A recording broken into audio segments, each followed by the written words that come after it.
What's up, everybody? Welcome back to another episode of College Football Game Day Live. I am Thor Nystrom, joined as always by Mike Farrell of Mike Farrell Sports. Mike, we have an epic day of college football Saturday today. Certainly the most packed card of the season so far. How jacked up are you? Yeah, it's going to be good. I wish they were spread out a little bit more. I want to watch every game. I don't know if there's a way to do that. They should probably start at like 8 a.m. and then run them through 3 in the morning. But it's going to be a great day. There's going to be a whole lot of screens up for me. Yeah, I've been lamenting that MACtion hasn't started quite yet, so we could spread the action to Tuesday and the Wednesday as well. But we'll be getting that soon. We're in mid-October, so we're only 2 weeks from that. But today, just an absolutely packed card. So we'll hop into it here in just a second. Mike and I are going to be live for the next 90 minutes, going through as much of the college football betting card as we possibly can. Side bets, totals, player props, the whole gamut. We will also be answering audience questions. So anyone that comes in, please ask questions. We will get to them throughout the show. Any bets that you're looking into, Mike and I would love to talk about them.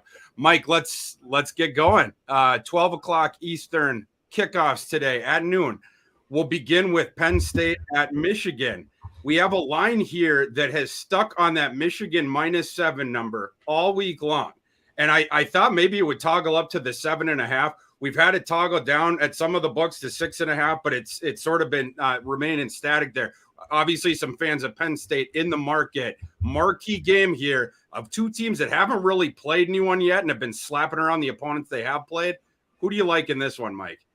I hate that number. I'll tell you that much. Rivalry game, two teams that run the ball quite a bit, play, ball control, have two very good, solid defenses. I don't like the number at all. I like the under. I think this is going to be sort of a grinded out 24-17 type of game. I think Michigan, if you have to take the number, like you're forced to take Michigan and lay the 7. I don't trust Penn State. I don't trust Sean Clifford. I don't trust, honestly, the coaching matchup here. I don't think Penn State will play that well on the road, but hit the under because I'm afraid of that 7 number. If you gave me a hook, I would say Michigan. Yeah, to your point about not trusting Penn State or James Franklin in this spot, at Penn State, James Franklin is 2-13 against top 10 teams. And he's 0-9 in his last 9. So we'll see how that ends up manifesting. I am on Michigan in this one. I'm going to lay the 7 points. Like I mentioned, both these teams, we haven't really seen them play, a high-end opponent yet on either side. So, I mean, there is a bit of stepping out into the unknown if you're going to go on the side. You're gonna lay a claim on one of the sides of this game just because we haven't seen it yet. But I trust the Michigan side more. They have the nastier defense, and I think they can do more stuff on offense. I certainly trust their running game way more than I trust Penn State's. Penn State's has gotten better. In the past couple of years, it was almost unusable at times, like literally unusable. Now that they have Singleton, the offensive line's gotten a little bit better. That's become a bit more viable. But of course, you would take Michigan's, and Michigan now has a quarterback that has NFL tools, which they did not have in the past games that they have played.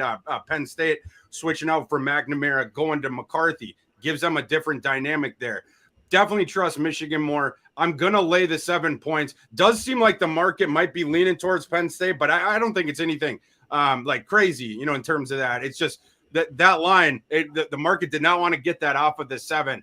So I'm going to lay the 7 points with Michigan. Yeah. The one caveat here, you could make an argument that Penn State's 1-2 rushing attack is better than Michigan's. Donovan Edwards been banged up this season. He's more of a passing threat. Nick Singleton and Katron Allen, both freshmen, have combined for, almost 800 yards, 8 touchdowns. But it comes down to what you said. J.J. McCarthy has skills. Sean Clifford has a noodle arm, and I don't trust him. That's exactly right. I mean, Michigan in this game does not have to be concerned of getting beaten over the top. And that is key here, right? Like, you can both disrupt the intermediate passing game and also address Penn State's newly improved rushing game by getting more bodies into the box, which is going to be a good thing, I think, for Michigan. Mike, moving to the next game, another noon kickoff.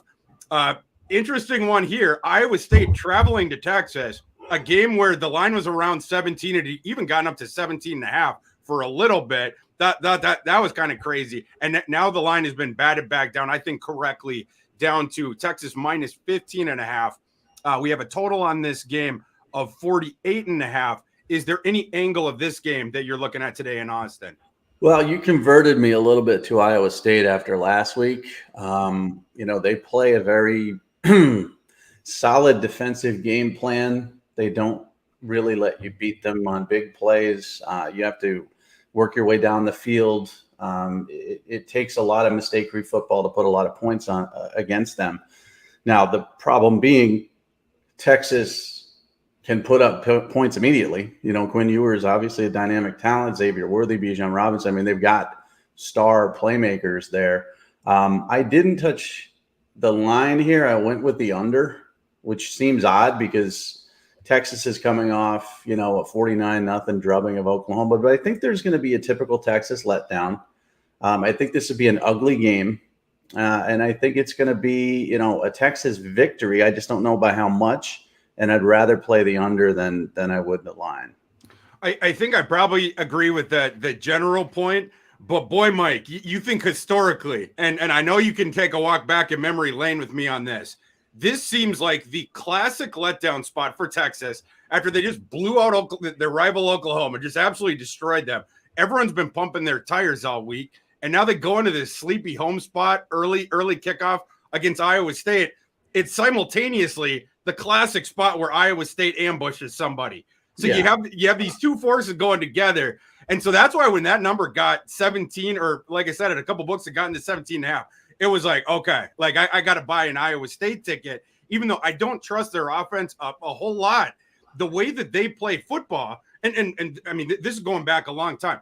Number one, they don't get blown out. Number two, they're always awesome as an underdog.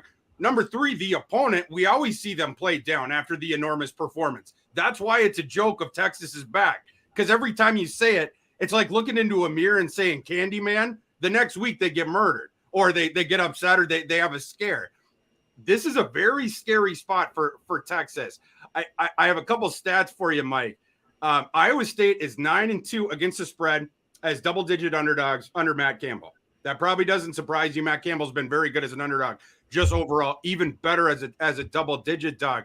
One of the other really interesting things is, as far as the margin, the 17 being a key one. Now, like I said, down to 15.5. But Matt Campbell, since year 2 at Iowa State, he has only been beaten by 17 points one time and never by more. And Mike, you remember the game where they got beat by 17. A very fluky, wonky game against Louisiana. You remember in that opener a couple years ago where Louisiana got the 2 kickoff, or I think one was a punt return touchdown, but they got 2 special team return touchdowns. And Iowa State didn't. It was weird. It's like they just didn't show up that day. But they lost by 17 on that day. Matt Campbell hasn't lost by more than that since, like I said, since year 2. They don't get blown out ever. You can't beat them by margin. Every game they want to turn it into a rock fight. Yeah. Iowa was happy to facilitate that. You saw last week against Kansas State, it was the same thing. It's, that's just the way that they play. They're going to make the game ugly. That's not the way that Texas wants to play, but I don't think Texas is going to have a choice in this game. Yeah, there's 2 issues here. I think this is the most talented offense that Texas has had in a long time, and I do believe that they really weren't hearing a lot of accolades. After the Alabama loss by 1 point, we were all like, Texas is back, even though it was a loss. I heard so much about how Oklahoma sucks this week, more so than how Texas is good, and they kind of snuck into the top 25 again.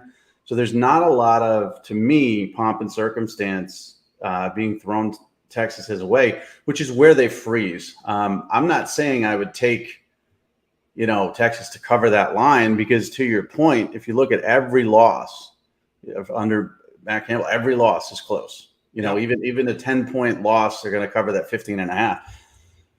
But man, it's just, I feel it's safer to go with the under and let Iowa State play their boring brand of football and keep this close and maybe lose, 30. Not even 30. Maybe 24-20 and hit that under number. So I get where you're coming from for sure. All the data points to it. And then every time we have data that points to it, something crazy happens in this world. So I'm just scared of that 15.5 because Texas, Quinn Ewers is the man. I mean, I'm telling you, people don't understand when we had him ranked number 1 and then we moved him to the new class because we reclassified and we still had him number 1. This guy is special. We're going to see him get better and better and better. And I think that's going to scare the Big 12. It may not be this week, but he's just a scary guy to bet against. Mike, quick aside question for you. There was a Texas assistant coach who told me over the offseason that Quinn Ewers had the best arm he had ever seen. Yep. Not the best he'd ever coached, the best he'd ever seen on a football field.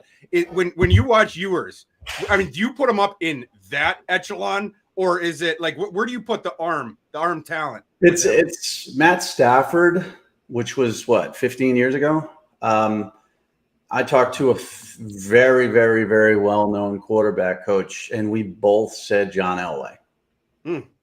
I mean, that's as heady as you can get. Yep. So the arm is just magical and special.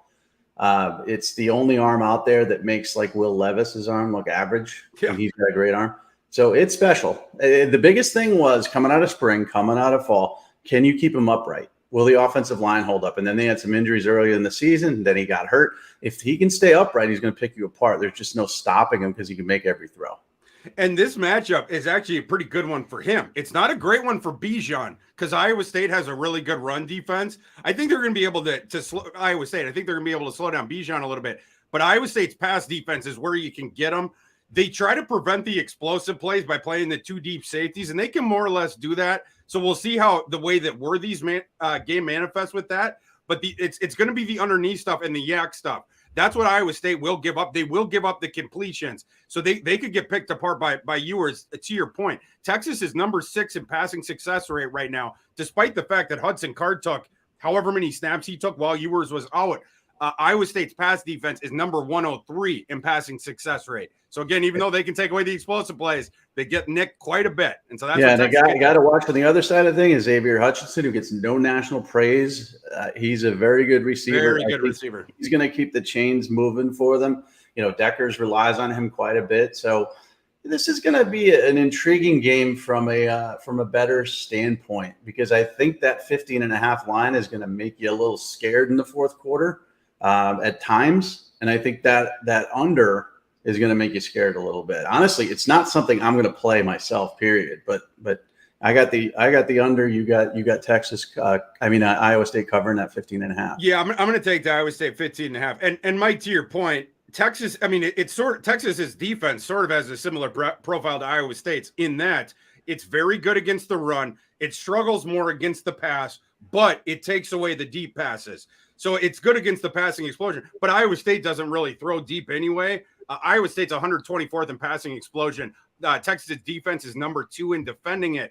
But Texas' defense is number 88 in passing success rate. So we'll see if this is a game where Hunter Deckers can do a little bit better maybe than people think. So maybe it's an overlook for the passing props on both sides, maybe an underlook for the running props on both sides. Moving on to the next game that we have at noon Eastern. Kind of a stinky one with all the games on at noon. I don't think this is going to be on one of my top 3 screens, but we have Auburn at Ole Miss. Ole Miss is a 15-point favorite in the market right now. We have a total on this game of 55.5. Mike, is this finally the week that Brian Harsin gets blown out and then gets shown the door on Sunday, or are they going to give a spirited effort heading into Ole Miss? Well, the line's 16 now. 16. And it keeps moving.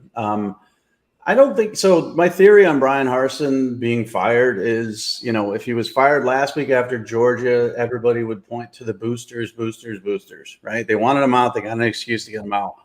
If he's fired after this weekend against Ole Miss, we don't think they're going to win. boosters, but you let him, hang himself and have a 5-7 season or a 4-8 season. Then you could say it's not boosters. He just is not good. So I think he's going to survive the season, oddly. I thought, because when he didn't get fired last week, this theory started coming into my head. Mike, that might be your prediction where you've gone the furthest on the limb on this show. That's actually is kind of a scandalous take. So he was supposed to be fired last week. Yeah. supposed to have 42-10, not even in the game, embarrassing. The team stinks. And he wasn't. And then I started thinking, okay, so what's the thought process? Everybody's fired everybody this season. Why is Auburn holding off? And then I thought of it. It's their perception. They want this to be an attractive job. So I think there's been promises made to these big wig boosters and all these people that are controlling the football program that we're getting rid of him. Now, Matt Rule may change this world a little bit because now he's available and you can contact him, whereas other coaches that you might be interested in trying to lure to Auburn, obviously that's tampering and it happens, but Matt Rule may change this, but that's my thinking. My thinking is also that Ole Miss is due for a little bit of a dud. They're going to overlook this team. They're going to win, but 16 is a lot to lay. And I think the running game of Auburn will keep them in it. There's really no reason for me to think that Auburn can stay in this game other than the fact that they can run the football and that I believe Ole Miss has played really elevated football, not Vanderbilt, but against Kentucky, they had a big win. LSU's coming up. Texas A&M's coming up. Alabama's coming up. Auburn will mail this one in. We'll win by 10. Yeah, and to your point about Ole Miss sort of futzing around with people, last week they were futzing around with Vanderbilt for the large portion of that game before Lane Kiffin decided in the fourth quarter he really wanted to cover. And then all of a sudden, Ole Miss, they got a bit of a jolt and they got that cover, a cover that they absolutely did not deserve. It'll be interesting today to see if the Rebels, if they start out playing well and they don't need to do Lane's theatrics at the end of the game to try to steal a cover to get a legitimate one this time. We'll see about that. Auburn, what can you say about Auburn? They do have the good defense, but the offense has been a mess all year. And it's not just that the talent on offense is down or that the pieces really don't fit. I never understand the strategy when I'm watching an Auburn game. If I was an Auburn fan, I would be irate too, because I'm definitely not an Auburn fan, and I hate watching them play offensive football. Because the thought that goes through my head 10 times is why aren't you giving the ball to Take Bigsby? Why aren't you giving the ball to Take Bigsby? It's just give the ball to Take Bigsby. Well, Jarquez Hunter is as good a backup running back as you're going to find in football and a good receiving threat too. And yet here we are. It's frustrated. Yeah. Frustration. Yeah. So, you sort of see where the boosters are, whatever, but bad situation there. I'm staying away from the side of this one. Auburn, they give you performance one week, they don't the next week. It's hard to put your finger on when they're going to show up and when they're not going to show up. And then on the Ole Miss side, this line's it's objectively inflated in terms of if you just watch them on the field, but they have been able to pile up some of those wins by margin just by tacking on some of these late touchdowns. But I don't trust them to cover over 2 touchdowns against what's a really good defense. If Auburn does anything on offense, but we'll see. There's too many questions there. For me, the play is the under. Ole Miss's offense has not gotten off. It has not started as quickly as I thought it would. When you saw all the pieces that they got over the offseason, I thought they were going to keep the good times rolling from the Corral days, and just now it's Jackson Dart and Zach Evans. We got all these different guys, all these different receivers, this whole thing, and it hasn't quite yet. And then on the Auburn side, we know that they want to try to do rock fights because they ain't trying to score points. They want to suppress it, get into the fourth quarter, have it be a close game, and then let's flip a coin. I'm going to go with the under 55.5. I think that number is too high, barring Lane Kiffin's machinations at the end of the game of trying to tack touchdowns on. So you're always scared, betting on, against Lane or on the under for that reason. But couple stats. Auburn's 1-5 against the spread this season. But again, I can't back Ole Miss for the reasons that I stated. But one stat for the under. Since the start of the 2020 COVID season, 9 of 11 Auburn road games have gone under the total. So I'm going under. Mike, moving to our next game. Now this is the marquee course, at least for me, Mike Farrell. We have the mighty Kansas Jayhawks traveling to Norman, Oklahoma. We have Mike. Is it in the market right now? Is it 8.5? Because that line's been skittering all over the place. So I want to make sure that I get the correct one live. It's 10. Oh, really? Oh man, I might have to make a bet during this show. Wow, that's a stunning one. Maybe some people woke up and that didn't follow it, and then they hear that Gabriel's playing, and maybe they're getting a couple bets in. That's stunning that it got to 10. But so Oklahoma's favored by 10 points in Norman today with a total on that game of 64. Mike, do you have an angle on this one? Yeah, so there's certain lines you see, and you're like, somebody knows something. I don't think this is a line there. I think nobody knows anything. I mean, I think this is just your typical, 10,000-foot view. Oklahoma at home against Kansas. Let's just make it 10 instead of 25 because Oklahoma is not very good. But this is not a good football team. This is not a football team playing together. I wouldn't be surprised if they won the game, but if you're going to give me 10 points too, honestly, the team playing better. And with all these numbers, I mean, Kansas covers. They just cover. They're 8-0-1 against the spread in their last 9. They're 5-0-1 the last 6 conference games, 7-0-1 last 8 games. It's just on a Saturday game, which sounds stupid, but they play, sometimes they play wonky Thursday, Friday game. They just cover. So give me 10 points. Sure. I know Mr. Bean is the quarterback. I know there's some questions about Kansas coming off the loss to TCU, but I've got 18,000 questions about Oklahoma, and none of them are in the positive direction. So give me Kansas. I love the way that you set that up, Mike. It was very well stated, and I totally agree. I do these spots throughout the week for the different, gambling streaming shows and stuff like that. And a question I got a lot this week was, something with this setup of like, oh, Thor, don't you agree that the Kansas Oklahoma line stinks to high heaven? And I'd be like in what regards? And they'd be like, oh, a ranked team on the road and the other team has stunk all year and the ranked team is giving 8 points and sort of like that idea of like someone knows something. I don't think that's what this is. Last year, this game, when it was in Lawrence, so this game's in Norman today. Last year was in Lawrence. Kansas was an underdog by like 38 points. This line is 30 points less than that. Kansas is playing without their starting quarterback. Kansas's win total coming into the season was 2.5. Oklahoma, the tradition is what it is. They're going to get more of the general fan tickets anyways. And yes, Dylan Gabriel is coming back. So that's probably going to push a few of the sharps in the market that way as well. But I totally agree with your take. This is not a someone knows something thing. This is just where the market has put this one. And I think some of that, a chunk of it is perceptual. It doesn't have anything to do with reality.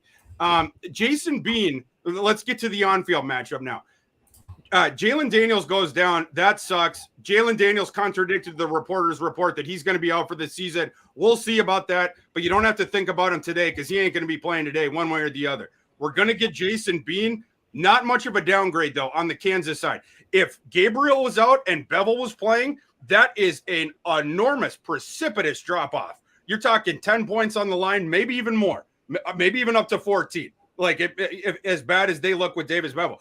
Going from, on the Kansas side, going from Jalen Daniels to Jason Bean, that's like maybe a 1 point drop off, maybe a half a point drop off. Like Daniels, I think that the difference between the two is Daniels is a little bit more consistent, but the tools, they're the same. I mean, Jason, and by the way, Jason Bean might even have a little bit better tools. Jason Bean also has a good arm. Daniels might be just a tick better, but Bean has a good arm. But Bean is the better athlete. Bean was, Mike, as you know, Bean was a track star in Texas in high school coming out. He is purported to be one of the fastest players on the Kansas roster, might even be the fastest with the Leopold offense, with all the motion. And then you have the quarterback bootlegging out, putting him on the perimeter, and then making the decision of the throwing or the running. He's a very good fit for it. He is very well acclimated in it. He started the first 9 games last year for Kansas before getting injured. That's when they decided to burn the Daniels red shirt, went on to upset Texas, and the rest was history as far as that went. But even before that season, Bean was starting at North Texas. So he has multiple years of starting experience in the FBS. And then, of course, last week we saw him come in cold off the bench in this enormous game, the first game ever on game day in Lawrence. He has to come in early third quarter for an injured Jalen Daniels. Kansas had done absolutely nothing on offense all game. Jason Bean lit Texas up, put up 4 touchdowns the rest of the game, threw for almost 300 yards, I think, in that second half. Looked absolutely awesome. He did have 1 interception, but outside of that one very poor decision, he like I said, he looked absolutely awesome. I don't see that as much of a downgrade. That it looks like Dylan Gabriel is going to play. That's what I've been told all week. So you're going to get that. But the questions on the Oklahoma side, it's on the defensive side of the ball. Down to 4 healthy scholarship linebackers. They're going to be out Billy Bowman again. They're starting safety. He was out against Texas. Texas was able to hunt deep the entire game and sort of throw with impunity. That's going to be a problem again. The Kansas offense against the Oklahoma defense is an enormous mismatch in Kansas's favor. Kansas's offense ranks number 26 in success rate, number 10th in explosiveness, number 32 in points per scoring opportunity. Sooners defense in those same categories ranks number 98, number 51, and number 101, respectively. And then just a couple stats for you out the door. Mike, you mentioned that Kansas is undefeated against the spread so far this season. You flip it to the other side with Oklahoma. They look good in the first 3 games when they were playing the Patsies. But these past 3, and not all, I mean, they had Dylan Gabriel at the start of this. You can't put all of it on Gabriel. You know, that was just the last game or whatever. Last 3 games, Oklahoma plays Kansas State, TCU, and Texas. They lost those games by an average score of 48-19. And, of course, they didn't even come close to covering any of them. It's hard for the power ranking systems to catch up to how swiftly a team like Oklahoma has fallen. The models can't account for it because you don't really have historical precedent for it yet. That's what explains what the number is, what it is. I think Kansas is the better team. And I'm certainly taking Kansas with the points. I think this game is going to be a lot closer than certainly the market is indicating right now. The over is also potentially worth a look because, like I said, I don't think Kansas's offense is going to drop off very much. Oklahoma's offense gets the infusion of Gabriel, and both of these defenses are not very good. Oklahoma's defense stinks. The Jayhawk defense has gotten a bit better from where it was the past couple of years, but it still stinks too. It's less stinky than it was before. They stink. They both stink. And, you know, I mean, it's going to be a high-scoring game. But to your point, if you – and this is a bad theory probably, but if you think a team can win, so if you're telling me, you know, gun to head, who's going to win this football game, I don't know. And then you give me 10 points, I'm going to take the 10 and you know, I may touch that money line, I may not, but come on. I mean, this is sort of a pick 'em football game in reality. I don't care that Dylan Gabriel's back. I don't care that it's in Oklahoma.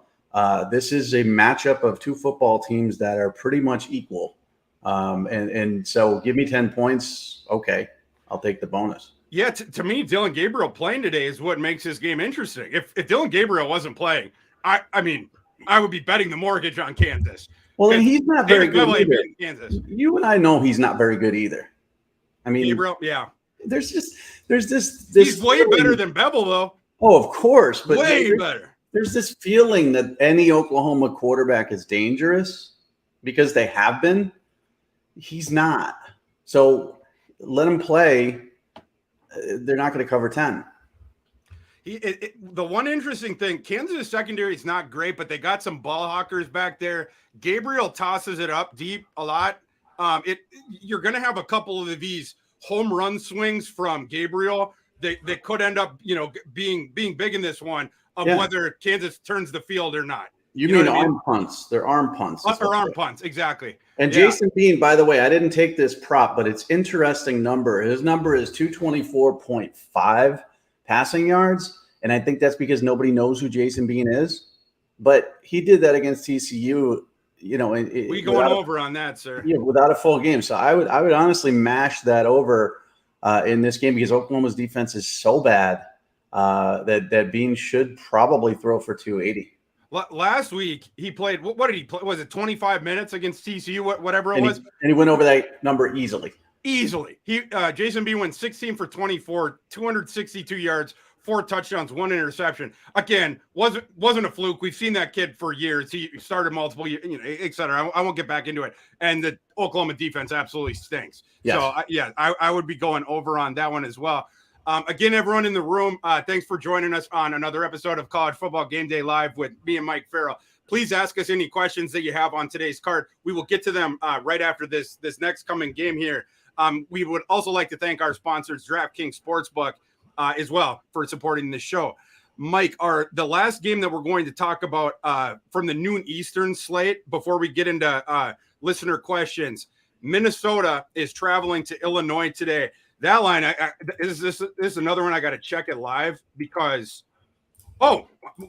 we got some crazy line movement this morning. I hope this pretends just an absolutely crazy day of college football. This line had gotten up to 7 as of when I went to bed last night. Right now, I just check it live. Now it's down to 5. So yeah, if it got pushed up, now it's back down. 4.5 on DraftKings. Really? Wow. Okay. So apparently there were some heavy hitters in the market that were waiting for that number to get up there. It was curious when it got to 7. It was very curious, right? Like Minnesota, you can certainly justify them as the favorite. Absolutely. Even, both teams at full strength. But when DeVito I think DeVito's been ruled out. And then Isaiah Williams, their number one receiver, got hurt last week as well. It was like the market really leaned into that and pushed that number up to 7. But it's like, Illinois, they're not led by the obviously the foot of their passing game. It helps keep people out of the box against Chase Brown, helps people from doing what Indiana did on that goal line stand, just putting 9 guys in there or whatever. But there was a big reaction to that. Mike, now that the line is down to -5 and the market's doing all sorts of crazy things as we're live right now, what is your angle on this game? Do you like the side? Do you like the total? What do you like in this one? Still don't like the side, even though it's plummeting down. I like the under. These are two teams that like to run the football. You've got obviously a quarterback situation for Illinois, and you don't know what you're going to get there. Very solid Illinois defense. We saw in the Iowa game, we saw in a lot of games this season that they can keep teams from scoring, and they don't score a ton either.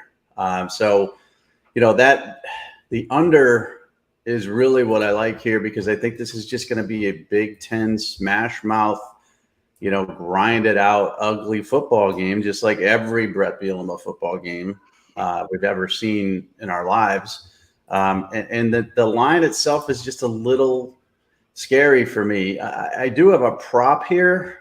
Let's hear it. Yeah. Yeah. So Mo, who I love, Mo Ibrahim, is a tremendous running back from Minnesota, but his over-under number is 101.5. It seems a little high to me.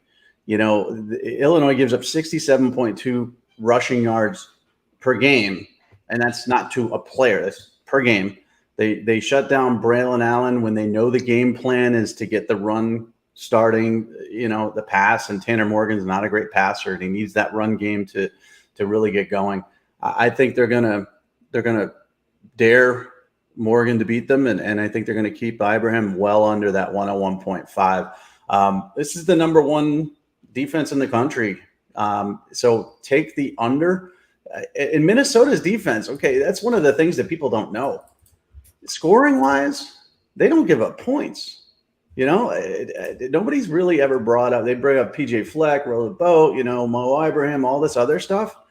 But when you're talking about, team defense, we've got right here the number 1 points per game defense in the country in Illinois, and the number 2 points per game defense in the country in Minnesota. And these teams between them give up 16.8 points a game. So take the under. Yeah, and plus, like I said, on the Illinois side, you're going to have the starting quarterback out and the wide receiver 1 out. So, and Satowski is playing. No offense. Mike, what was that one joke where the Warrior in basketball? I don't know if the NBA as well, but there was the one joke where I think his name was the basketball player is Tony Batty, and they asked him about him, and he called him El Busto. Is that what you call Arthur Sikowski? Honestly, I've never seen somebody go to IMG and be as bad. Yeah. IMG Academy, right, recruits the best from all over the country and stuff. And he went down there and lost the starting job, and it just got worse since. And so at Rutgers, he was a disaster. I was over at Illinois, game manager, but not very good. Yeah. Didn't he lose it to the kid on I think he's still on the go. Zach and Eggstead? Wasn't that who started over Sikowski in high school? Yeah, and somebody nobody's ever heard of and nobody knew about. Artie the party from he was supposed to be the guy. And all of his offers just floated away too. He had a ton of early offers, and then he was not good at IMG and lost all his offers and landed at Rutgers and on, man. I mean, it's just, and this isn't bashing him. I mean, Tanner Morgan's what, 38 years old now? Something like that, yeah. He's not good either. So neither of these passing games scare me. The running backs are very good. I just came up with my running back ratings, top 50. I've got, Chase number 2, and I got Ibrahim in my top 10. I mean, this is a good game. But if you know that that's what they have, you're going to put 8 in the box, and you're going to try to, make these bad passers beat you. And it's just going to be, this game itself. You of course remember the Iowa game, and then I tried to get it out of my memory, but it won't go. It's back, and then Iowa, Illinois. I mean, this could set offensive football back for ages. So it's going to be brutal. And if you remember last week, your adjusted line on Iowa, Illinois was like 28, and I said that's way too high. Oh, the over under, yeah. Adjusted. I said it should be 20, and they didn't even hit that. This one, honestly, it speaks to me to the same. It's going to be 12-9, something awful. Yeah, something awful for sure. Let's start with Mo Ibrahim. I've heard that he is absolutely good to go. Dang near 100%, if not 100%. He's certainly going to play. He's going to start. But to Mike's point, it's not just the Mike's talking about some of the counting stats and how high Illinois ranks and all that, their defense. It's not just that. You go into the advanced metrics with the run defense on the Illinois side. Illinois run defense rushing success rate, most important rushing defense stat, number 1 in the nation. Number 1. Then in opportunity rate, they are also number 1, Illinois' run defense. So the one thing that Illinois' run defense will cede, they get ripped for long runs sometimes. That ain't Mo's game. Mo's the spinning top, with the great contact balance, good vision, stuff like that, makes really good decisions, follows the blockers, stuff like that. But he is not the home run hitter. So it matches up well in terms of that matchup for the Illinois run defense. It's a high number. I know why Vegas has to do it, because in the 4 games where Mo's been active this year, he's gone for 132. That was against New Mexico State. 130. That was against Western Illinois. 202. That was against Colorado. And then he went for 103 against Michigan State. It was Michigan State. Those are 4 bad run defenses. He is now going to be facing arguably the best one in the nation. So, I'm with you on that one. As far as the side of this one, it's a tough one. Minnesota, they don't necessarily want to win by margin, if it's not there for them. And Illinois is going to try to turn this one into a rock fight like they always do and suppress the scoring. So I think that thing is going to kind of go together, and I totally agree with you. I think we're going to get another game like we did last week of the Iowa-Illinois, which was just another, for an Iowa graduate, it was just another brutal game to watch. But I think this one plays out fairly similarly. For those reasons, I am also going to be on the under. I think both defenses match up really well with the opposing offenses. Like we mentioned, Illinois' offense is going to be shorthanded today. There's going to be a lot of Chase Brown running into that Minnesota run defense. And real quick on the under, because we're both agreeing on the under. So my buddy Chife just sent me some numbers. So totals under in 8 of Minnesota's last 12 games in the West. Under in 5 of Minnesota's last 7 games. Under in 4 of Illinois' last 5 games. Under 4 of the 5 last matchups for these teams. And Illinois is 9 of their last 12 games have gone under in the Big Ten. I mean, I really don't know what more data we can provide for you to go on the under. That's what it is. Guys, the college football season rolls on. Betting Pros and DraftKings Sportsbook are teaming up to bring you a wild offer to start the new season. New customers can get a $50 free bet when making your first-time deposit. To get in on the action, just create your DraftKings Sportsbook account using the promo code CFBPROS. Make a minimum deposit of $5 or more, and then use your $50 free bet on all the college football action. Again, to claim this offer, go to the link in our video description or pinned in the live chat and sign up now to get started. and definitely do that today, because today is an epic day of college football. Definitely the best Saturday that we have had all season. Mike, let's get into audience questions for the first time. Let me pull up the questions that we have in so far. Okay.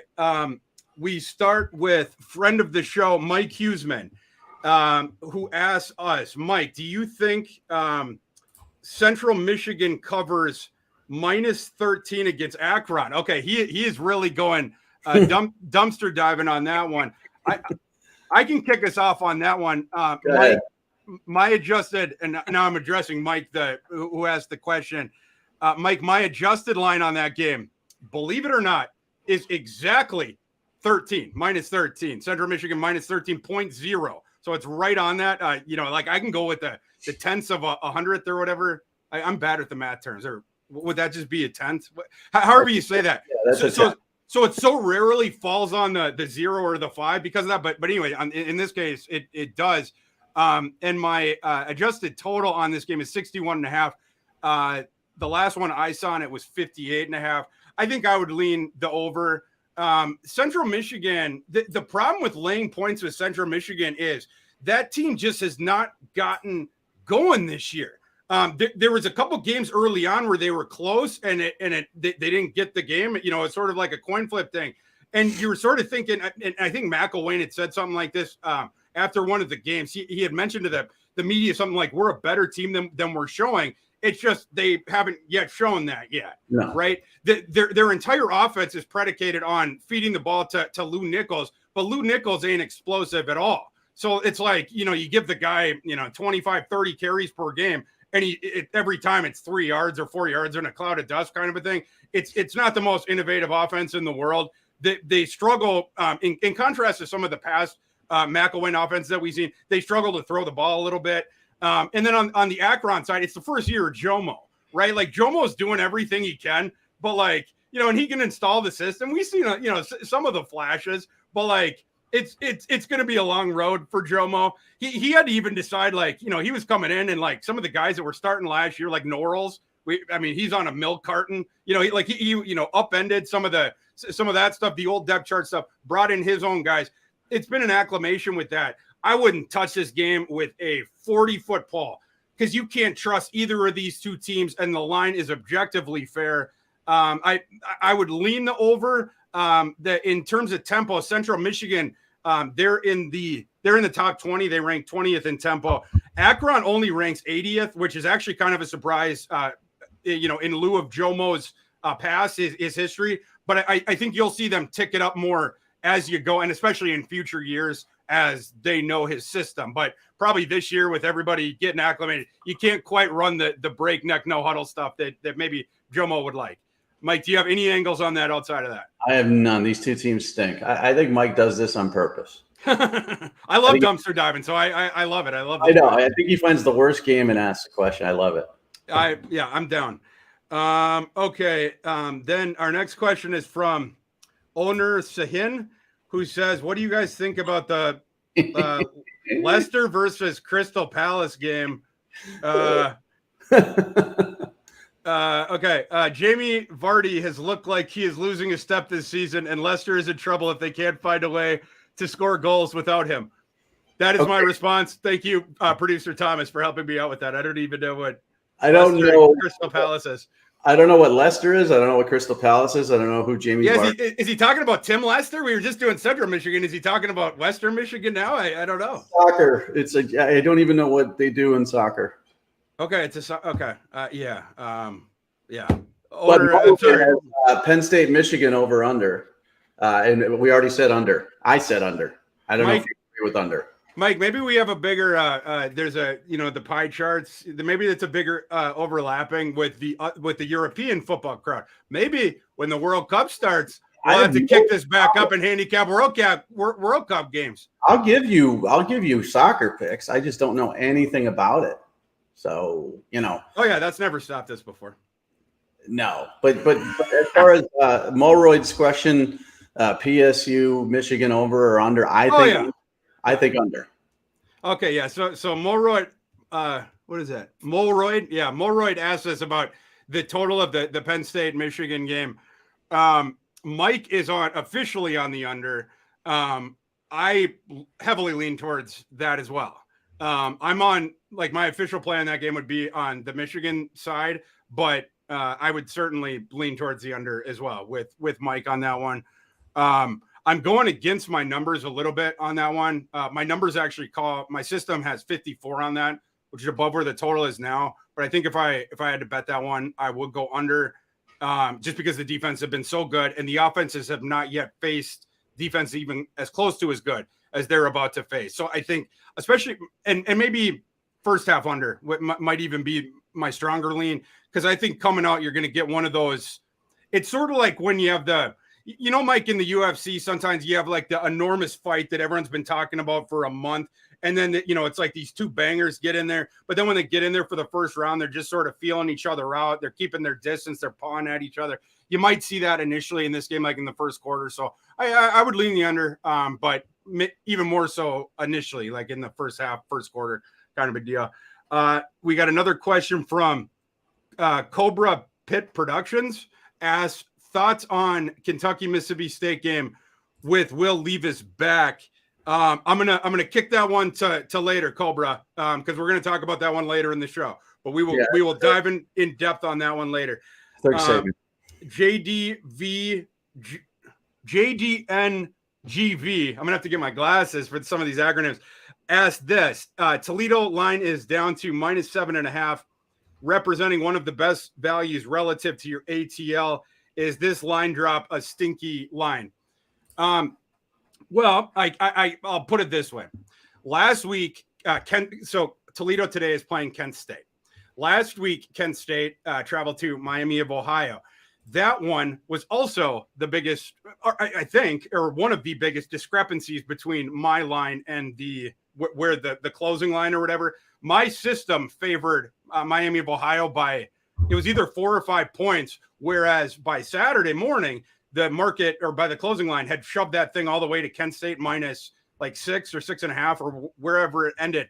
And all week I was just like, I'm missing something here. There's got to be a bunch of injuries on Miami of Ohio that have not been reported that I'm not aware of. Something weird's going on, for this to be a 10-point discrepancy. I did bet on Miami of Ohio. I did, maybe not as much as usual, in a different circumstance where I felt like the handicap was clean, just because I couldn't explain that. It was confusing to me. I also had a small money line ticket. Well, of course, Miami of Ohio won that game outright.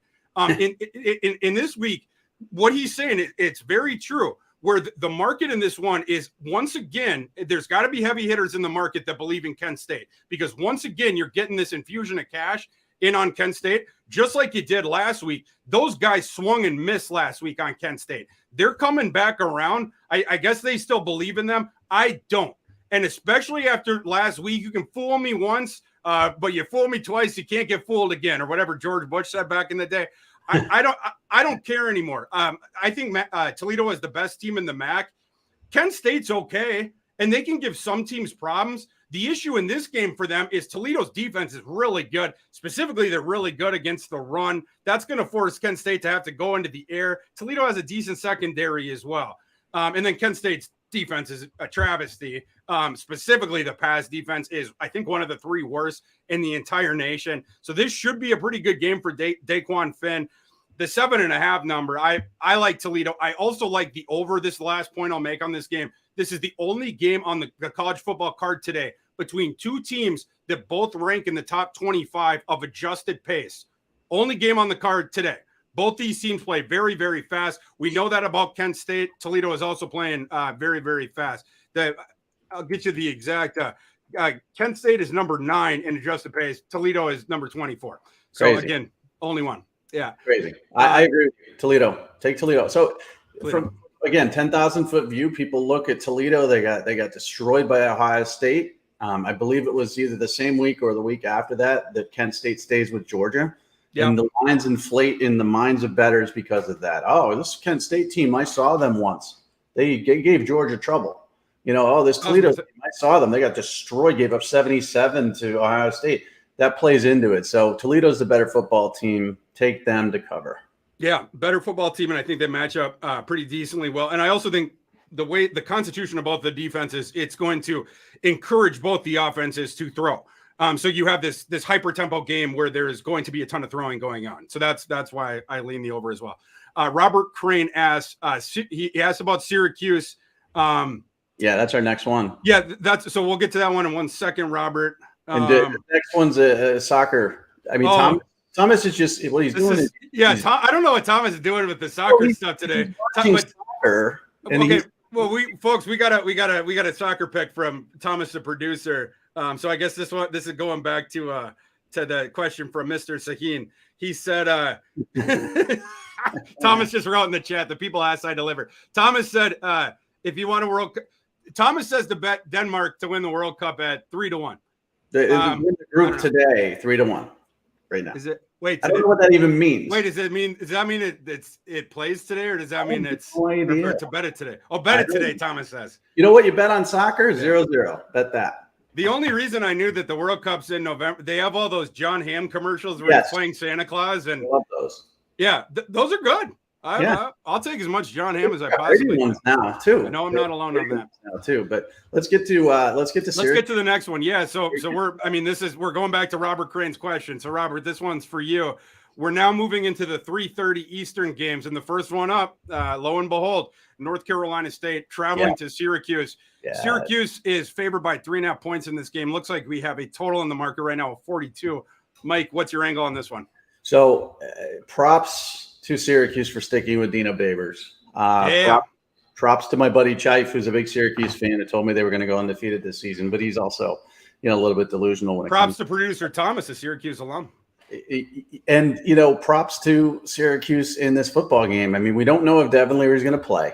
I think he's out. I believe he's been ruled out. There's rumor. It hasn't been official. Like Dave Doran's going to say, game time, but he's not going to play. So this is why I got a prop for this one too. And it's a weird prop.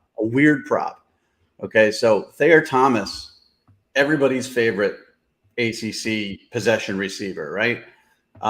He's 58.5 receiving yards at Syracuse. Take the under. And the reason I say this is because Syracuse has a very, very, very good pass defense. Jack Chambers was an FCS prolific passer. They don't trust him. That's clear. We saw last week when he came in, he attempted one pass, and it was a very, very dumbed down version of the offense. Devin Leary loves Thayer Thomas. That's his favorite target. That's his go-to guy. It's his comfort zone. Jack Chambers does not. It's not the same. So when you take the Syracuse pass defense, you take all that stuff. Thayer Thomas had 0 yards last week. He's due back for a good game, but take the under at 58.5 there and take Syracuse in this football game. I don't trust NC State, honestly, with Devin Leary because they're very, very Jekyll and Hyde offensively. I don't trust them at all with Jack Chambers at all. So I would take Syracuse in this football game. 1,000%. Yeah, I mean, it's in this game. It's a tale of two teams who come in opposing different states. NC State last week they got the big win, a win of determination and grit. Based on what had happened in that game, how many guys they lost. It's sort of like they were sort of getting dragged across the finish line, and they got there. Ended up all lasting Florida State, whatever. But now you have this beaten up roster. Leary is going to be out. Then Devin Carter, their wide receiver too, who is their best blocking receiver, also their best deep threat. He got injured in the last game. His status sounds way better. Like when Doran was talking about Leary, if you've learned to listen to coach speak when they're talking college coach speak when they're talking about players, you knew he was telling you that Leary was out. Whereas his disposition changed with that, and the wording, the verbiage changed when he was talking about Devin Carter and the running back Sumo. Both those guys are going to come back. I think the latter two, Demi Sumo, the running back, and Carter, but they're probably not going to be at 100%. And then there's a whole bunch of other roster spots as well, where you either got questionable guys, you got beat up guys, probable guys, that sort of a thing. Again, you're going in with your backup quarterback with this beaten up roster. Meanwhile, on the other side, Syracuse, not only did they come in off of a bye, the week before the bye, they played friggin' Wagner. I mean, they basically had two bye weeks in a row to prepare for NC State and to get their bodies ready for this thing. Garrett Schrader and Sean Tucker, who at times, Mike, last year, I would tune into Syracuse games and I would feel bad for those kids because they would have to shoulder the entire load. Each one of them would get 25 carries, 22 carries, whatever it was. And they would be taking shots all game because the defense knew what was coming. And whichever one of the two of them ended up with the ball, they were getting gang tackled, right? And so by the end of some of these games, those are basically all the games, both of them were really beat up. They were, it was like the Kellen Winslow getting helped off of the field, senior, getting, just beat up. This thing has been different this year because now you have the passing attack, which both helps to minimize the usage just a little bit, also disincentivize the defenses from stacking the boxes. As you know, they brought in the coordinators from Virginia, Robert and I. The short passing game is his bread and butter. And I was not, this is on me. I was not convinced over the offseason that Garrett Schrader even had the short area accuracy, much less intermediate accuracy, to be able to run a nice system. I was wrong. Garrett Schrader does, and he's now even a fringe NFL prospect. And this would be a great game in that regard for him to show really well. We know that he's got the frame. We know that he has the athleticism, and the run game with Sean Tucker just is what it is. But now you can, like I said, the passing game has added this other element to it. Syracuse fresh as a daisy. NC State beat to hell with their backup quarterback starting this game. I like Syracuse. I'll lay the 3.5 points. And Syracuse is 4-1 in their last 5 games against the spread, 6-0 in their last 6 games in October. NC State 2-5 in their last 7 games against the spread, 1-4 against the spread in their last 5 games. This just plays out where NC State doesn't hit the number Syracuse does, and two teams, I think, not different trajectories, but it's just different state today, right? Yeah. Again, it's so weird for us to talk about Syracuse, being favored in this game when they were supposed to be horrible this season and Babers was supposed to be fired. But belief is a big thing, man. If you learn how to win and you believe in winning, and they do, and they're at home, I just think they're the hot team to sort of bet on. Belief is a good thing, maybe the best of things, and no good thing ever dies, Mike Farrell. One other stat for you. Since the start of the 2019 season, and I think this is a relevant trend because this is an NC State trend. Dave Doran was the coach the entire time. Since the beginning of the 2019 season, NC State, over their last 17 road games, 4-13 against the spread. So I'm not sure, what's going on there. We talked recently about Alabama had some recent road struggles. We'll see. It is notable for the handicap. So I'm just going to toss that one out there. Mike, moving to our next one, main course, Alabama at Tennessee, 3:30 Eastern kick. This line are we at 9 live? This is another one that could be moving as we've been talking for. It's at 9. So much action on this freaking game. So Alabama -9, and then we got a total of 66. What do you like? Yeah, I don't like the side. If I had to pick, I would pick Nick Saban just because that's what I do. Obviously, Jalen Milroe there were some weaknesses we saw in his game last week. Yeah, passing. Yeah, well, fumbling too. He's not. Listen, if you're 6'2", 215 pounds, and you can run faster than anybody else, just hold on to the football. But the receiving core is not that great. Yes. Jahmyr Gibbs is good, but the defense is going to be the key. It's the Tennessee offense versus the Alabama defense. That's what's going to be key here. Can they get pressure on Hooker? Can they make him uncomfortable? Can they also control the ball offensively with Milroe as a running back, with Gibbs as a running back, with a short passing game to keep Tennessee out of rhythm, to keep them from, dominating the clock and keep them from their, 10-second snap, wear you out? I think they can. This line has moved up, to 9. I like the over. And the reason I like the over is because Alabama has won this matchup 15 straight times. They averaged 48 points in those last 6 teams. And now they're playing a Tennessee team with an actual offense. So I think this number could get really, really high. So if you're giving me live right now 67.5 on the over, I'm taking the over. Even all those things I said about a potentially limited Alabama offense, this game's going to hit the over. Mike, you don't expect Milroe to start in this game, do you? I don't believe anything anybody says about anything. How about that? Fair enough. So pitch count, limited. I don't know what to expect. And we know And we know that Saban's happy to lie about this. Well, and I think we're going to see both, honestly. I mean, if Bryce Young is back, and there was some talk, obviously, that the AC joint hadn't healed as quickly, and that's a pain tolerance injury. It's not a mechanical injury as much as it's can you deal with the pain of getting hit, landing on it, and all that stuff. But I also think they're going to limit what he can do if he does play to an extent. I think it's going to change the game plan. And so if Milroe plays more or if Bryce Young plays the whole game, I still think it limits the game plan, which is why I don't like the side, because I don't know if Tennessee is the better football team. They haven't really played anybody. I mean, you could argue, LSU, but LSU is kind of weird. Pitt, they're weird too. I mean, they lost to Georgia Tech. And Alabama hasn't played anybody either. So we don't really have a great, understanding of how good these football teams are. So that's why I just look at history and I say Alabama puts up points against Tennessee no matter what. Doesn't matter whether it's Tua, or some pedestrian game manager. They're going to put up points, and so is Tennessee. So I take the over.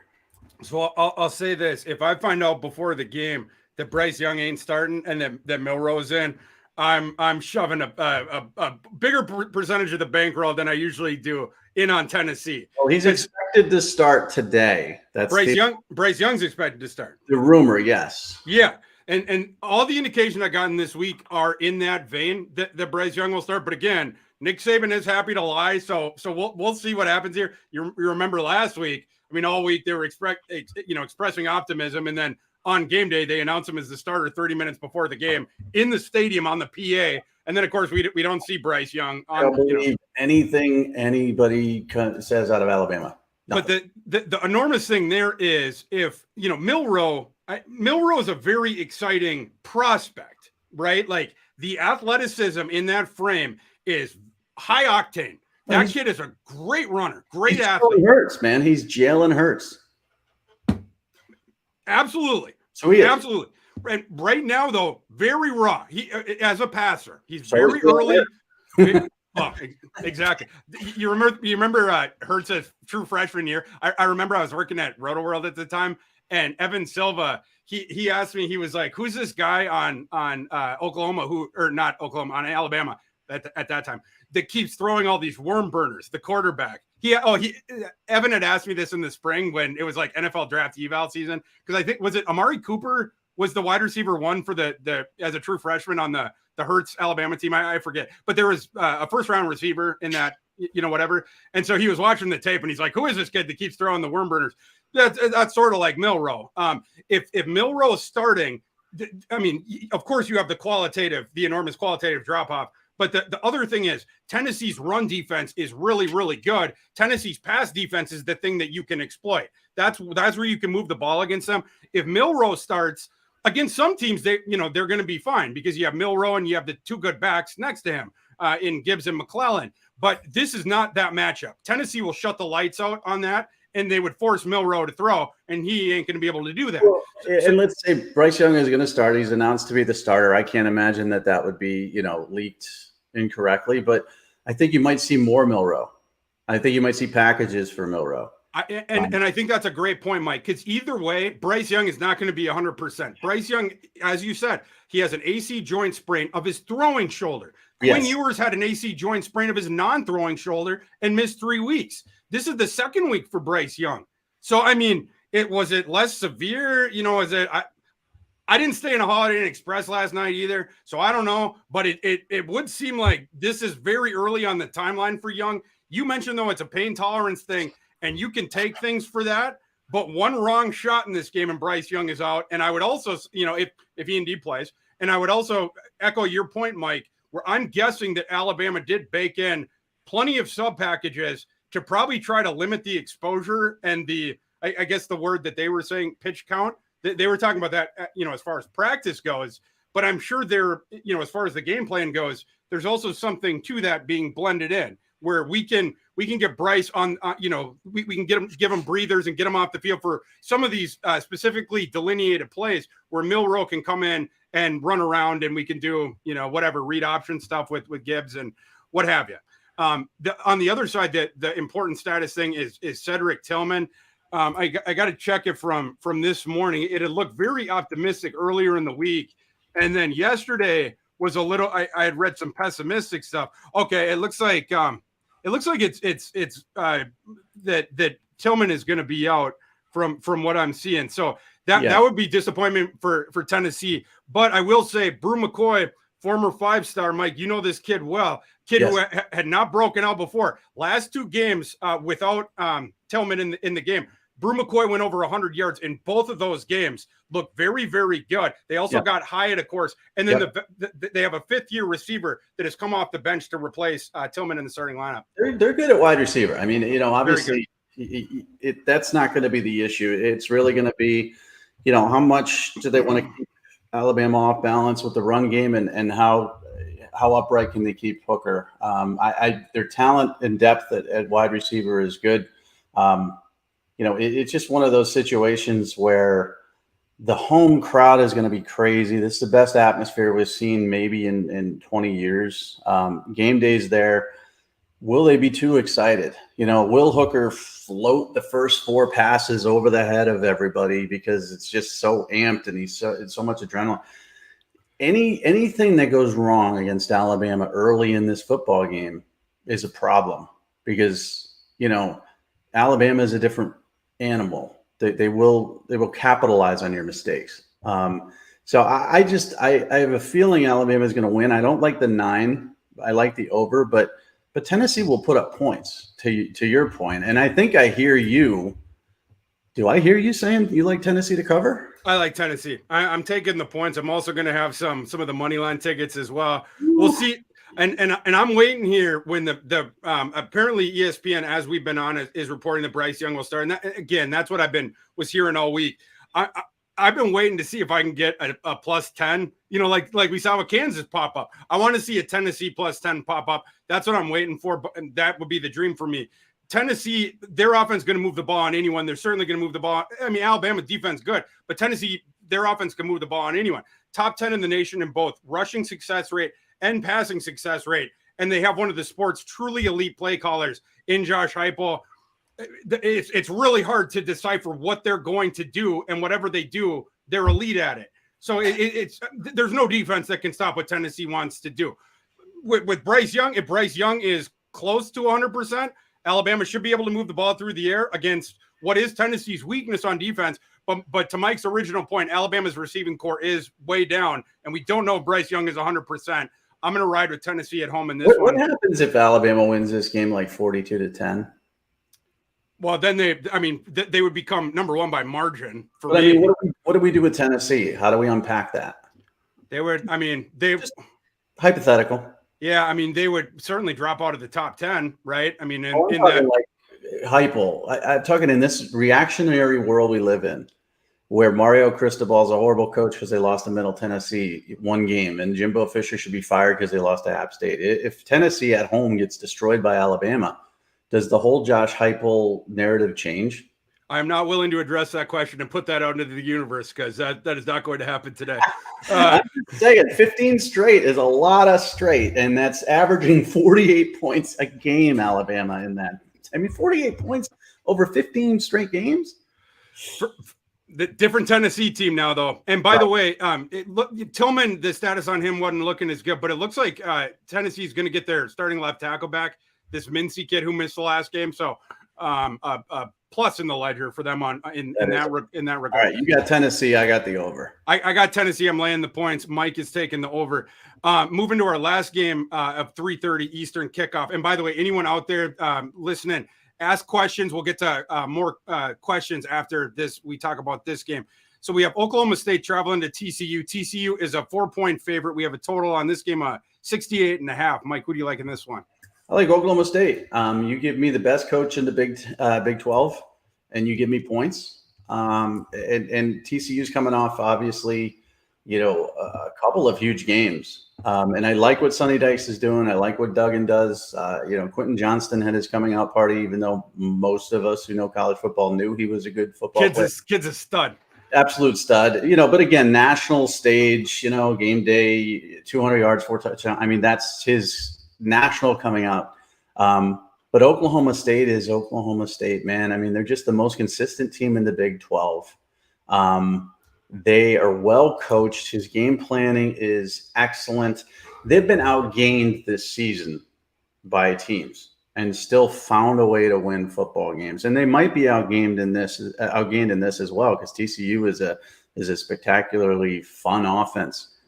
But this is going to come down to, I think, a late game decision, and I'm going to take Mike Gundy to make that proper decision. Spencer Sanders has been playing smarter. I like Dominic Richardson. I like a lot of the things that we see from Oklahoma State, and they are very, very consistent on the road against the spread. I mean, just a lock. 7-0 in their last 7 games on the road.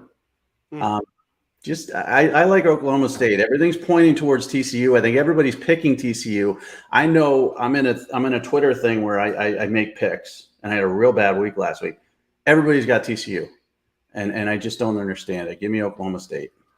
Well, you're not going to understand my pick then, because I'm taking TCU. I'll keep my comments brief so we can get to the questions. TCU, I think, is going to be able to mercilessly through the air pick on Oklahoma State's pass defense quirk of giving up explosive plays. Oklahoma State pass defense ranks number 99 in explosiveness against. TCU's passing offense number 13 in marginal explosiveness. So we got a bit of a mismatch there. Oklahoma State last year, of course, was led by their dominant defense, lost a bunch of defenders to the NFL, lost their defensive coordinator, Jim Knowles, to Ohio State. They haven't dropped off. I'll give it to them. They haven't dropped off quite as much as I thought, but they've certainly dropped off. They're number 32 SP plus defense now. And again, you're starting to see some of these holes that crop up that opponents can exploit. TCU seems pretty well equipped to be able to exploit those. And while, Mike, you were mentioning that Oklahoma State has been able to overcome some circumstances where maybe advanced box scores would indicate they had a lower win probability, but they've been able to pull some of these games out. As you know, if the situation is comfortable for Spencer Sanders and his team is ahead and the look he gets from the defense, he's expecting that look. He knows the reads to go. That's when he looks good. That's when he looks natural. When Spencer Sanders is down by 14 points in the third quarter, and now they got to press and they want to run more tempo, and now the defense knows that they're throwing more and they know what's coming, that's when Spencer Sanders starts to self-destruct. That's when you start to see the really bad turnovers, and that's when it totally goes the other way, and the other team can win by margin because they're getting the ball in awesome field position, yada, yada. To me, that's how this thing sets up. I expect TCU to get out to that lead, get some of the quick score through the air, and then Spencer Sanders to have to come back in the second half. And maybe we get a vintage Spencer Sanders game with a couple turnovers in the second half, and TCU can pull away and win by double digits. Yeah, to your point, Oklahoma State is the worst passing defense in the Big 12, but they're one of the best run defenses. So I think they can keep them off balance. This is going to be an interesting one. We're going to be tweeting back and forth about this. Very interesting one. So let's see if we have any new questions that came in. 2K asks, someone named 2K asks, a Kansas, he wants to know my opinion of the Kansas versus Syracuse question. Who ends up with a better record at the end of the season? I don't have the schedules right in front of me, but I would lean Syracuse because I think Syracuse is going to win today. Like we were talking about earlier, to remain undefeated. And yeah. I still like, both Mike and I like the matchup for Kansas today against Oklahoma, but you do have to concede that they're 9-point underdogs. So the odds that Kansas win are way less. And if they don't, then they would be two losses ahead of Syracuse. So I'm gonna side with Syracuse. I mean, Syracuse as NC State today, which isn't easy. Then they got Clemson, then they got Notre Dame, then they got Pitt, then they got Florida State, then they got Wake Forest. I mean, it's a pretty tough stretch for them. But I think the Big 12 is much stronger than people think, and I would take Syracuse just maybe one victory over Kansas. Thank you for that question. As I was responding and saying Syracuse, producer Thomas wrote in the chat, "Good answer. I don't have to mute you." So nice.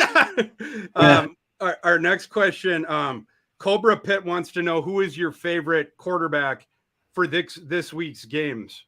I don't know the context of that question. Like, do you mean best like draft prospect? Do you mean like? No, I think he means performance. That's my guess. Okay. I mean, My guy's Bryce Young, but today he's compromised and not the best thing or whatever. But like he would be the guy who would be. I would have him slightly above Stroud on my board right now if that's what that question's alluding to. But Mike, do you have thoughts on this one? I don't know the context of the questions. I'm sort of lost. Yeah, I think it means performance wise today.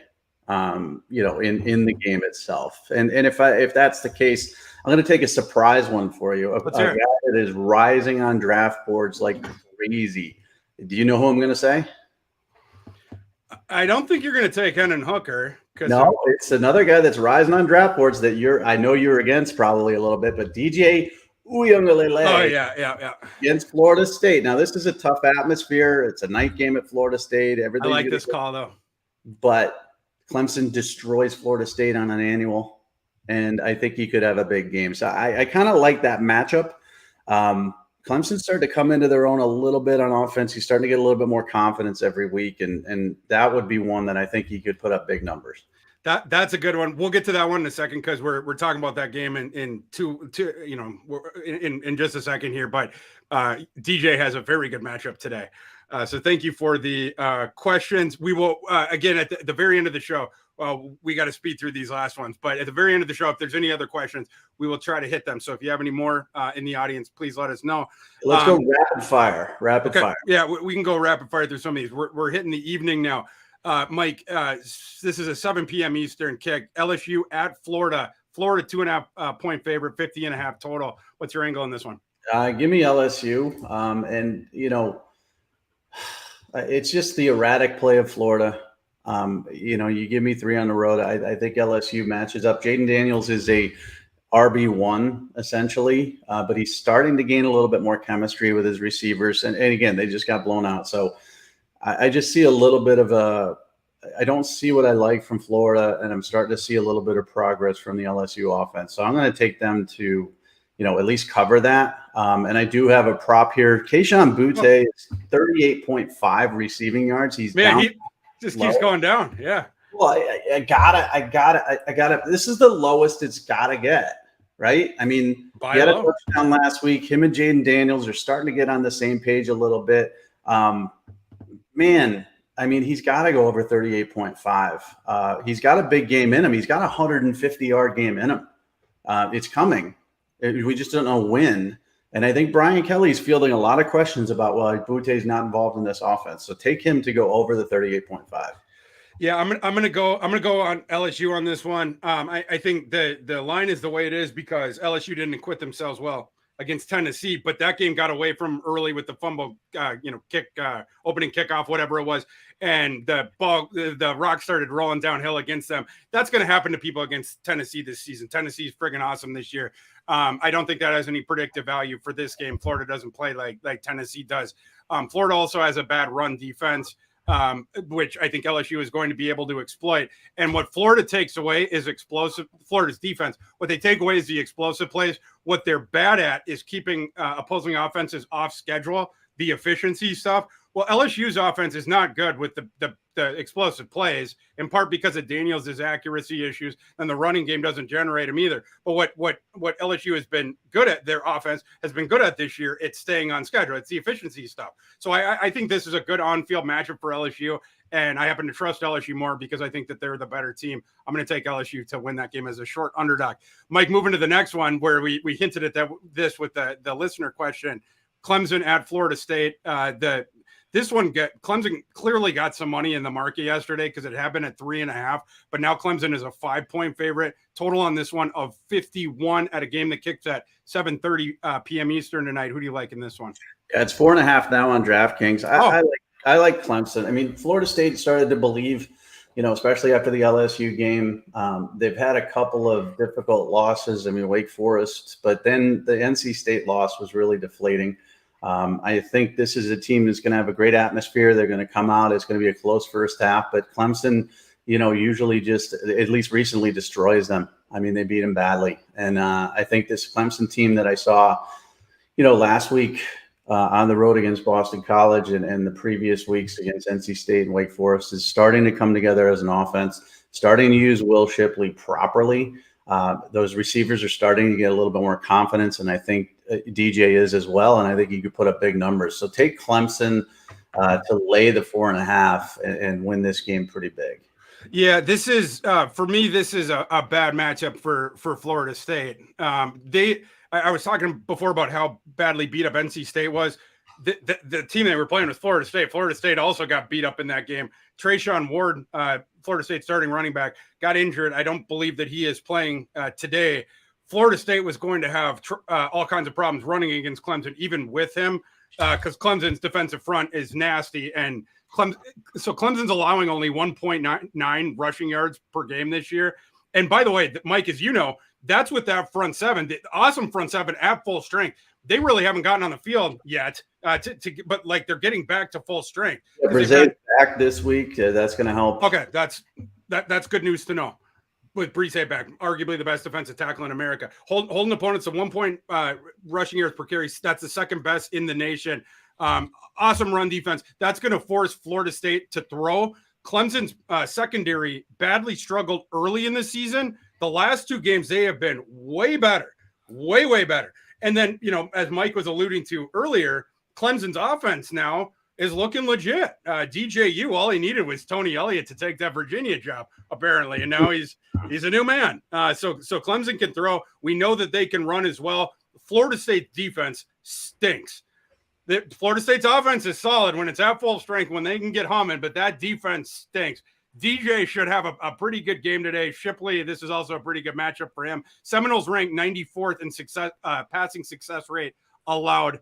Not good. They're also 81st in PFF coverage grade. I think Clemson's offense can take advantage of them. If it's at 4.5, whatever, I'll lay it with Clemson. Our next game, Mike, at 7:30 Eastern tonight. Mississippi State traveling to Kentucky. Looks like Will Levis is going to be a go for Kentucky. This is going to be the first time he's going to be playing with Chris Rodriguez, I believe, this season. I think that's right. Or did Levis get injured in the first one? But either way, Kentucky getting closer to full strength, although I don't know if Levis is going to be at 100% coming off of that severe turf toe injury. Mississippi State favored by 4. Total of this game, 50.5. Mike, who do you like in this one? I like Mississippi State. And again, I sort of have been waiting for the Mississippi State clunker, and it hasn't happened yet. And I'm starting to believe in this football team quite a bit. They're a real problem. Rodgers is rolling on offense. He's very comfortable in the offense. They have receivers that you've never heard of who are very good, and they can run the football if they want to. And so that keeps you off balance, because every once in a while, as you know, Mike Leach will have a 70 pass game, and then oddly out of nowhere, he'll have a 38 rush game. And how do you game plan for that? It's just very difficult to. Kentucky's offensive line hasn't been great. Chris Rodriguez has been solid since he's come back, but Levis, as you mentioned, is going to be a little bit banged up. Turf toe injuries you don't recover from for a very, very long time. You play through them. They're like high ankle sprains, but they just don't. They need complete rest. So I think he's going to be limited in what he can do as far as a runner. And I'm going with Mississippi State and the momentum that they've got here, and they may win this game running. You just don't know with Mike Leach. I'm with you. I'm on Mississippi State, especially with the line coming back to 4. Obviously, the market reacting to the news that Levis was probably going to play. Kentucky, you mentioned this. They struggled to get the running game out the ground so far. Rodriguez coming back has helped that, but Rodriguez is not yet back to 100% game shape. Like, we've seen him wear down at the latter part of some of these games. And the other thing is, and this bears mentioning, Kentucky they've had that offensive line where they had numerous NFL players, and they lost a whole bunch of starters off of it. So you had the reconstituted offensive line. Then in this game now, what you would want to attack of the Mississippi State defense, if you had your druthers, it would be their run defense. Mississippi State's run defense ranks, I got it in front of me, so number 82 in EPA per run on defense, Mississippi State's. But Kentucky, they are going to be, they're going to pound the ball with Rodriguez for sure. But the problem here with the Levis injury is Levis usually gives you sort of that hammer coming out when he escapes the pocket, and he can steal yards, physical runner, athletic kid, stuff like that. He ain't going to be running today. He's active, sure, that's great, but he ain't going to be at 100%. Mike, you were alluding to this. Usually the severe turf toe injuries keeps a kid out for 2 weeks. Levin's going to try to come back, play with it this second week. And, certainly that's been done. But when you do it and try to play on the second week, you're playing through severe symptoms. Mike mentioned that you play through the symptoms going weeks forward. The second week in particular, if you try it, that's where you're threading the needle. You're making the decision, because I think a lot of doctors would be like, oh, man, that's going to be a difficult endeavor. Will Levis certainly good on the kid for being tough, like the toughness, non-Pareil, come back and play in this game. But he ain't going to be running at all. His mobility is going to be compromised. Also, his base is going to be compromised. So Levis ain't going to be helping out in the run game. Probably not as many deep throws either. Mississippi State, the one thing that their defense has proven very, very good at is getting opponents to give them the ball back very quickly. I think they're number 4 in the nation in forcing either a turnover or a 3-and-out on a drive. And Mississippi State should be able to throw the ball on Kentucky. The last thing I'll mention about Mississippi State is that there's been several of these metrics of their team that have bumped up just a bit, like sort of across the board. They're one of the sort of the hidden things. Their special teams last year was a travesty. They ranked 125th in like the composite rankings. This year it's up to 7th. So this team is getting better. They got to face Levis today, but I think they match up okay in this thing. They've also covered 5 of their last 6 road games. Mike Leach, the Pirate, has. I'm gonna roll with Mississippi State as well. We got a consensus there. Now let's move to our last game for tonight, Mike. 8 p.m. Eastern, USC at Utah. Utah is favored by 3.5 in this one with a total of 65. What's your angle on this one? So it's in Utah, and that's the difference for me. That's why I'm taking Utah. I had them beating UCLA last week, and that was a bit of a surprise to me that they not only got beaten, but UCLA played much more physical than I expected them to. This is a different defense at home than it is on the road. Caleb Williams has struggled in 2 of his last 3 games. I think this could be one of those games that we look back on and it derails USC's season. Utah can run the football. Cam Rising is a quarterback that nobody really talks about much, but he's very effective with his feet. He's making solid decisions overall. And I think this is a very difficult atmosphere to play in. USC struggled at Oregon State, which is also an extremely difficult road test. But normally you would think it's Oregon State, we should win by 40. They struggle on the road a little bit, and I'm just not sure that this team has what it takes in the trenches to handle Utah. Now, this is my last chance for Utah. I took them to beat Florida. I took them to beat UCLA. If they don't do it here, they're dead to me. But I think Caleb Williams is going to struggle a little bit here. I have a prop, too. His over in passing yards is 271.5. He's becoming more used as a runner. As a scheduled runner in this offense over the last 3 or 4 games. And I think you're going to see a little bit more of him in the run game, less yardage in passing, and it's going to keep his numbers below 271.5. So take Utah, take Williams under 271.5. And speaking to that angle, where you would attack the Utah defense, it's not through the air because Utah defense they're really good against the pass. It's on the ground. So I like that angle. And Mike, as you know, Utah struggled against a couple of those dual threats this year. Anthony Richardson and DTR. It looked like yes, of course, yeah, DTR last week, which worries me. But. Yes, yeah. The Utah run defense is the thing that concerns you. Their defensive line has fallen off a little bit, but Utah very good defending the pass. They're not concerned at all by the spread teams. I mean, Whittingham, like a part of his coaching change philosophy was in response to the spread offenses, so he's not really concerned about that. We'll see if Jordan Addison ends up being 100%, but I think Travis Dye might be able to get going a little bit, but Caleb Williams, I think, is going to get frustrated through the air for sure. And then meanwhile, on the other side, this is a really bad matchup for USC's defense, a defense that has been bailed out by a preponderance of turnover luck throughout the season so far. According to SP Plus, USC is benefiting from 9.2 points of turnover luck per game, every single game. This Utah offense, the thing they can't do is generate explosive plays. The thing they do is efficiency and taking care of the ball. and specifically running on the ground, right? Like, so they're going to be able to target what is a really bad USC run defense, really bad. Tavion Thomas is going to have a big game. Cam Rising should be able to steal plenty of yards on the ground as well. And then Cam Rising is not going to bail out the USC defense by giving them the ball. It's not going to happen. Utah is not going to allow USC to play the way that they have been before. And I think USC's offense, going back to that, I think they have to change their philosophy just a bit for this game because of the constitution of the Utah defense. I think that's smart, but that goes away from some of the things that where they have the biggest strengths, right? Through the air, et cetera. And again, if Addison is less than 100%, that could be even more of a concern, with regards to that. But Utah's offense is number 8 in success rate. And again, they take care of the ball. USC, not so much good at defending that kind of stuff. Let's see if we have any other last questions before we let you guys out, because I'm looking up and we are turning into pumpkins. We are. Okay.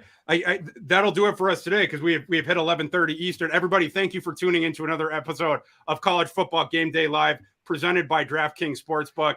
For Mike Farrell, I'm Thor Nystrom. Have a great college football Saturday.